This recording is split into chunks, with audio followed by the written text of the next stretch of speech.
Hi there, welcome to Nonsense Whisky. My name's BinPF, and on today's episode we've got something that I don't do very often, and that's a kind of a versus on two different bottlings. Now, I originally picked up this, you may recognise this, the Jura Origins 10-year-old. I picked this up a little while ago and I left it in my queue. I didn't really want to cover it because I don't really get on with this dram. Well, then it was discontinued, so I thought there's definitely no point covering it because you guys don't want to see anything that's discontinued. What's the point? Especially not cheap stuff. Then, this little thing came across my path. This is the new Jura 10-year-old. A friend just gave me this bottle so that I could review it, and now I'm going to compare it against this.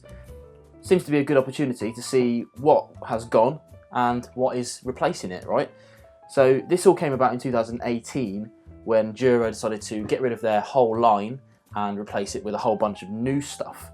Now they got rid of stuff like the Origins, they had the Superstition, the Jurix own 16 and the Prophecy, and they replaced it with a 10-year-old age statement, a 12-year-old, an 18-year-old, the Journey, and the 7-wood. I haven't tried any of those on the channel yet, so this is the first one of those. I did actually cover the Superstition of the original set a long time ago, so if you're still interested in that sort of bottling, then go and check those links out. But I actually quite like the Superstition, so I think that's what made me dislike the Origin. I didn't mind Origin when I first picked up a bottle many years ago, but as my taste changed, things went a bit awry. Both of these are 40%, so very easy to compare, and both were around about the £30 mark in the UK. These vary, you know, sometimes there's deals on, whatever. Obviously I didn't pay that for these because these two are like half bottles, 35 sils. But let's get into the first one, shall we? This is the Origin 10-year-old, and see what I didn't really like about it, and then move on to the next one. For me, the nose wasn't too bad. It's a little bit boring, a little musty, a little bit of honey there, some sweetness, but there's not really much going for it, I didn't think. It was, at the time of when I bought a bottle of this years ago, I thought it was okay. Nice, easy sipper. Let's try on the palate.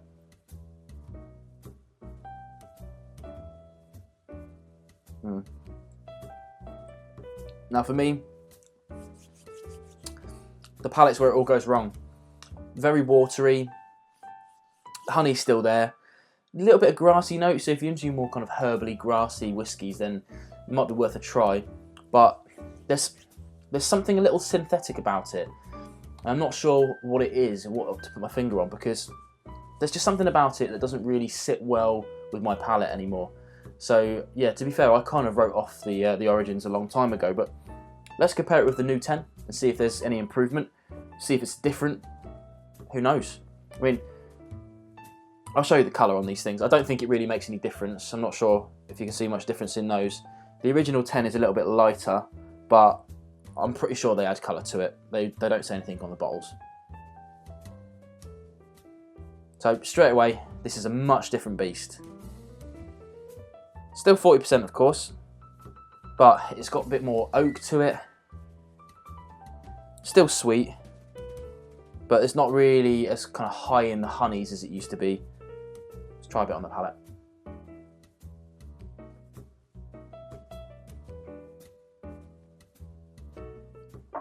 Now, for me, still incredibly watery, but it's got a bit more interest to it now. There's some peppery notes going there, give you a little bit of zing. There's some smoky notes there as well. Only a tiny hint of smoke. So don't let that put you off if you're not into your kind of smoky stuff. But for me, I think the real problem with these whiskies is the 40%. I think just pushing it to maybe 46, possibly even 43, but I think probably 46 would have thickened it up a little bit and got rid of that kind of watery notes that I'm getting. It seems a bit washed out to me. It's what I didn't like about the Origin, and it's what I don't like about this one as well. For £30, it's pushing it a little bit, I think, but that's just me, my personal preference. There's definitely stuff to enjoy about the 10 for sure. It's not a terrible whiskey. So if I was going to do a scoring system, it'd be somewhere in the kind of mid 10s, you know, like sort of 5, 6 out of 10, that sort of average.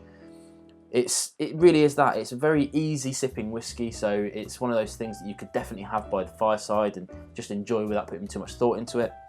But if you're like me and you're kind of looking for something a bit more challenging, a bit more complex, this really isn't it, and it's not cheap enough to warrant, I don't think, just having in your cabinet all the time. But that's my feedback to Jura. If you are watching, fingers crossed you are. I'm glad you replaced the Origin, because I really didn't like that, but this could really do with being a much higher ABV. I have yet to try the other ones. The Journey is in my supermarket, but I'll definitely be interested in trying the 12 and the 18, of course. I don't know any information about those at the moment, but if I get them, I'll get them on the channel. But that's my thoughts on those.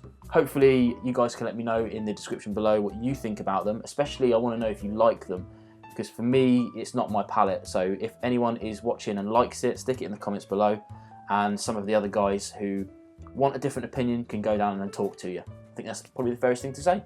Thanks for watching.